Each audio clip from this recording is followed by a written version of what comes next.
With the school year coming to a close, a lot of families are faced with making for a successful summer when students getting ready to transition to a new school while still trying to do things as smoothly as possible. It's a time of transition, really. Yeah. Fox 8's Keith McGilvery is at the Windsor Middle School Carnival this morning with some great advice for parents and kids. Hey, Keith, good morning to you.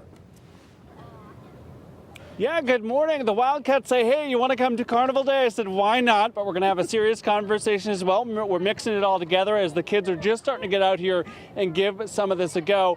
David is the principal here. Tracy is our school social worker. One day of school left, so we wanted to have a conversation really for parents across Connecticut. Summer is here. It can present some potential hurdles for parents kind of navigating that world. You work with families all the time. You have some big advice, and it has to do with finding structure as we head into summer. Yes, so I think the most important thing is to have a plan for the summer. Make sure that kids are getting outside in the morning for an hour and outside in the afternoon for an hour, and that they're interacting with other kids. It's really easy to get lost behind a screen and to do all our communicating on social media, but it's really important to have that personal interaction. Just, really keep them, they don't have to be busy all the time. Kids are okay with downtime. Let them read a book. That would be amazing. But they just need to have some kind of a plan and some kind of downtime. And we see that when they're active, they're happy, they're moving. David, as principal, you know this better than most. Social media presents all kinds of challenges, especially when kids have downtime. You have some thoughts on that front too. I think along the same lines as what Tracy just said, the one piece of advice I think around social media that I have for our parents and families is the same thing that we try to stress at school. Electronics and social media are everywhere.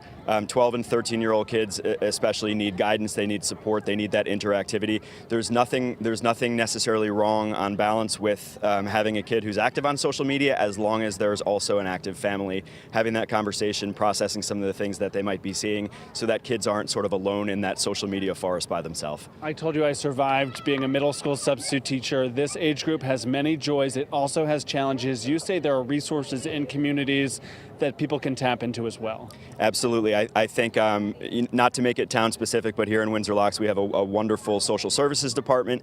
I think so often during the school year, families, for good reason, become reliant on the school as that institution of support. Sometimes during the summer people struggle to find answers to where to go when they have questions about housing, about food, about other things. Contact your local social services department. All right, we're going to go check out the jump castle if we can. Kate, you were a 6th grade math teacher.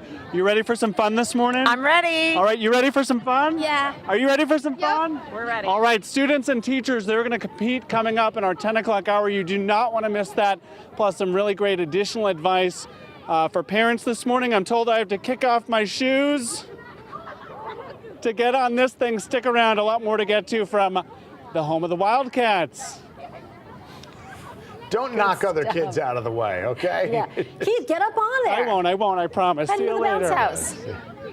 Can I go in here? Yes. There he goes. He just cut the line? Well, they let him. Yeah. He's a special guest. Yes. And he's gone. Okay, so we'll check back in. Have fun, Keith. Have fun.